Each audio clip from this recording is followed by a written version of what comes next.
여러분 안녕하세요. 잘 지내셨나요? 코로나가 계속해서 증가하는 요즘에 코로나에 걸리지 않도록 잘 유의해서 지내시기 바랍니다. 오늘은 6장 예수 그리스도는 누구입니까와 7장의 예배란 무엇입니까에 대해서 배워볼 것입니다. 예수 그리스도란 단어에 대해서 한번 들어보셨나요? 여기에서 예수라는 것은 이름이고 그리스도라는 것은 기름 부은 자라는 뜻입니다. 그러면 질문입니다. 예수 그리스도는 누구이실까요? 먼저는 하나님의 독생자이시고 우리의 구주이십니다. 사도행전 4장 12절의 말씀은 이렇게 이야기합니다. 다른 이로서는 구원을 받을 수 없나니 천하 사람 중에 구원을 받을 만한 다른 이름을 우리에게 주신 일이 없음이라 하였더라. 예수님은 독생자이십니다. 하나님의 하나뿐인 독자이신 분이죠. 이 부분이 중요한 이유는 하나님께서 다른 사람에게 인간을 구원할 수 있도록 허락하지 않으셨고, 오직 예수님 한 분만을 통해서 인간을 구원할 수 있도록 하셨습니다. 오직 예수 그리스도만으로 우리를 구원하게 하셨죠. 그러면 예수님은 어디에서 태어나셨을까요? 하나님의 아들 예수님은 신의 모습으로 이 땅에 오지 않고 우리와 같은 인간의 모습으로 한 지극히 평범한 마리아라는 여인을 통해서 유대 땅 베들레헴의 마구간에서 태어나셨습니다. 여기서 중요한 것이 한 가지 있습니다. 이 당시 마리아는 요한이라는 남자와 약혼을 한 상태였지만 결혼을 하기 전이었습니다. 그런데 어떻게 마리아는 임신을 하게 되었을까요? 그것은 마리아는 성령으로 잉태하였기 때문입니다. 이는 굉장히 중요한 사실입니다. 인간을 통해 잉태된 것이 아니라 성령을 통해 잉태되었다는 것은 예수님은 원죄를 가지고 계시지 않다는 것입니다. 예수님은 죄를 갖지 않고 계신 분이라는 것이죠. 세 번째 질문입니다. 예수님은 그러면 세상에서 몇 년 동안 계셨을까요? 결론부터 말씀드리자면 33년 동안 계셨습니다. 하지만 사실 이 부분은 성경에 정확하게 기록된 것이 아니기 때문에 주의할 필요가 있습니다. 그렇다면 도대체 어떻게 33년이라는 말이 나온 것일까요? 그것은 바로 복음서에 1년에 한 번 있는 유월절이라는 절기가 세 번에 걸쳐 기록되었기 때문에 3년이라고 봐서 총 33년이라고 하는 것입니다. 네 번째 질문입니다. 그렇다면 예수님은 33년 동안 무슨 일을 하셨을까요? 30년은 가정에서 가사를 돕는 일을 하셨고, 마지막 3년은 그리스도의 공적인 구원 사역을 하셨습니다. 하지만 이것도 역시 모호한 부분이 있습니다. 예수님께서 30년 동안 가사를 돕는 일을 했다는 말에는 동의하지만 그냥 단지 일만 하신 것은 아닙니다. 누가복음에는 예수님께서 12살 때 성전에 올라가서 율법 교사들과 논쟁을 하였다는 말이 나옵니다. 즉, 예수님은 어렸을 때부터 끊임없이 율법을 읽고 묵상하고 연구했다는 말입니다. 그렇게 시간이 흘러서 그냥 우연히 갑자기 30살이 되시자 성령을 받고 없던 지식이 생겨난 것이 아닌 것이죠.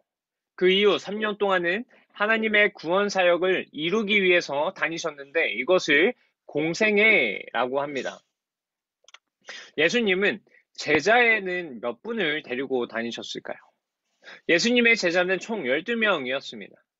예수님의 제자는 12명인데 이 12명은 완성체이고 구약에서 등장하는 이스라엘 12지파를 뜻하기도 합니다.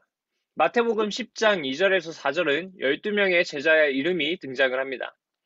12사도의 이름은 이러하니 베드로라 하는 시몬을 비롯하여 그의 형제 안드레와 세베대의 아들 야고보와 그의 형제 요한, 빌립과 바돌로메, 도마와 세리마테, 알페오의 아들 야고보와 다데오, 가나인, 시몬 및 가룟 유다 곧 예수를 판 자라.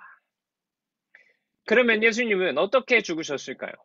우리를 위해 성령으로 잉태되어 인간의 모습으로 오신 죄 없으신 예수님은 죄 많은 우리를 대신해서 십자가에 못 박혀 죽으셨습니다. 죄 없으신 주님은 십자가에서 죽으심으로 인간의 죄가 용서케 되는 대속을 완성하셨죠. 로마서 6장 4절의 말씀은 이렇게 이야기합니다. 우리가 알거니와 우리의 옛 사람이 예수와 함께 십자가에 못 박힌 것은 죄의 몸이 죽어 다시는 우리가 죄에서 종노릇하지 아니하려 함이니. 고린도후서의 13장 4절의 말씀은 이렇게 이야기합니다. 그리스도께서 약하심으로 십자가에 못 박히셨으나 하나님의 능력으로 살아 계시니 우리도 그 안에서 약하나 너희에게 대하여 하나님의 능력으로 그와 함께 살리라. 다음 질문입니다. 죽으신 예수님의 시체는 누가 장사하였을까요? 죽으신 예수님의 시체를 장사한 것은 바로 아리마대 요셉입니다. 말씀을 통해 알 수 있는데요. 마태복음에서는 이렇게 이야기합니다. 저물었을 때에 아리마대의 부자 요셉이라 하는 사람이 왔으니 그도 예수의 제자라. 요한복음은 이렇게 이야기하죠. 아리마대의 사람 요셉은 예수의 제자이나 유대인이 두려워 그것을 숨기더니 이 일 후에 빌라도에게 예수의 시체를 가져가기를 구하매 빌라도가 허락하는지라 이에 가서 예수의 시체를 가져가니라. 그러면 예수님의 장사 지낸 후 예수님은 어떻게 되셨을까요? 죽은 지 3일 만에 다시 살아나셨습니다. 금요일 오후에 십자가에서 돌아가시고 일요일 새벽에 죽으셨죠. 금요일 오후에 십자가에 달리시고 일요일 새벽에 죽으신 것입니다. 부활 사건은 우리에게 굉장히 중요합니다. 예수님께서 다시 살아나신 일이 없었다면 선택받은 모든 자는 영원히 무덤에서 썩었을 것입니다. 그리고 예수님께서 전했던 모든 것이 그러면 허투루 되어버리는 것이죠. 그래서 고린도전서 15장의 17절은 이렇게 이야기합니다. 그리스도께서 다시 살아난 일이 없으면 너희의 믿음도 헛되고 너희가 여전히 죄 가운데 있을 것이요. 그리스도의 부활은 주님이 모든 원수와 사망을 이기시고 주님이 온 만물의 통치자이시자 승리자이심을 알리는 표시였습니다. 그렇다면 예수님께서는 부활하신 후 무엇을 하셨을까요? 40일 동안 여러 차례 제자들에게 나타내 보이시고 가르치셨습니다. 사도행전은 이렇게 이야기합니다. 그가 고난받으신 후에 또한 그들에게 확실한 많은 증거로 친히 살아계심을 나타내사 40일 동안 그들에게 보이시며 하나님 나라의 일을 말씀하시니라. 40일 동안 예수님께서 제자들에게 보이신 이유는 하나님의 능력을 직접 보여주시고 그들에게 하나님의 나라의 일을 알려주시기 위함이었죠. 그렇다면 나타내 보이신 다음에는 어떻게 되셨을까요? 부활하신 예수님은 하늘로 올라가셨습니다. 사도행전 말씀에서 그것을 증거하죠. 하늘로 여기서 말씀에서 하늘로 올라가셨다는 것은 원래 계신 곳으로 돌아감이라는 의미로 승귀라고 표현합니다. 예수님께서 하늘로 올라가실 때 천사들이 한 말이 있죠. 그대로 오시리라. 이는 예수님께서 재판장이 되시어 온 세상을 심판하러 오실 심판자로 오실 것이라는 의미입니다. 악인은 벌하시고 하나님과 벗한 자들은 상을 주실 것임을 드러내는 것이죠. 그러면 예수님께서 승천하시면서 하신 말씀은 무엇일까요? 사도행전은 이렇게 이야기합니다.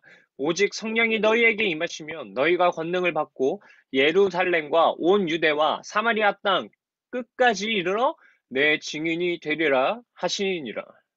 이는 이 땅에 다시 오실 예수님의 날을 기다리며 하나님의 나라를 널리 선포하라는 하나님의 명령입니다. 즉 그리스도인들이 이 땅에서 지켜야 행해야 할 하나님의 명령인 것이죠. 그러면 승천하신 예수님은 어떻게 다시 오실까요? 하늘로 올라가심을 본 기대로 다시 오십니다. 사도행전이 이렇게 이야기하죠. 이르되 갈릴리 사람들아 어찌하여 서서 하늘을 쳐다보느냐. 너희 가운데서 하늘로 올려지신 이 예수는 하늘로 가심을 본 그대로 오시리라 하였느니라. 그렇다면 우리는 어떻게 구원을 받을 수 있을까요? 제1은 우리는 하나님의 자녀가 되어야 합니다. 우리가 하나님의 자녀가 되는 방법은 무엇이 있을까요? 말씀은 이렇게 이야기합니다. 영접하는 자, 곧 그 이름을 믿는 자들에게는 하나님의 자녀가 되는 권세를 주셨으니. 그 이름을 믿는 자들에게 하나님의 자녀가 되는 권세를 주셨습니다. 하나님의 자녀가 되는 방법은 하나님의 이름을 믿는 것입니다. 그 이름을 믿을 때 차별이 없으신 하나님께서 자녀로 삼아주시고 우리를 구원해 주십니다. 다음은 7장입니다. 예배란 무엇입니까? 학습문답 7장은 예배에 대해서 이야기를 합니다. 여러분, 예배는 무엇일까요? 예배의 가장 궁극적인 목적은 하나님을 섬기는 것입니다. 구약에서의 예배는 경작하다, 섬기다 라는 뜻을 가졌습니다. 우리가 영어에서 worship이라는 단어는 고대 영국에서 자신의 가치를 주인님께 드린다는 말에서 유래되었다고 합니다. 분명 시대는 달라도 예배의 원 의미와 잘 어울립니다. 우리가 하나님께 드리는 예배는 하나님의 창조주 되심과 구속주 되심을 선언하는 것이며 감사와 찬양을 드리는 것입니다. 그렇다면 사람은 누구만을 예배해야 할까요? 오직 창조주이신 구속주이신 하나님만 예배해야 합니다. 히브리서와 요한계시록에서 그것을 증언하고 있습니다.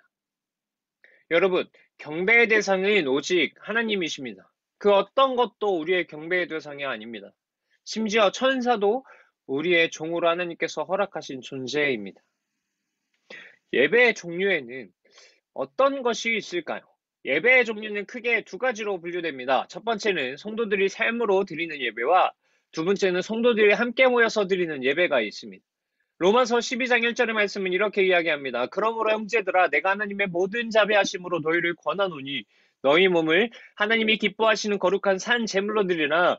이는 너희가 드릴 영적 예배니라. 삶으로 드리는 예배는 산 제사라고 말하기도 합니다. 구약의 제사는 죽은 제사입니다. 제물을 가져와서 안수하고 죽여서 하나님께 드립니다. 그럼 제사를 드리는 사람은 죄를 용서받고 살아가게 되는 것이죠.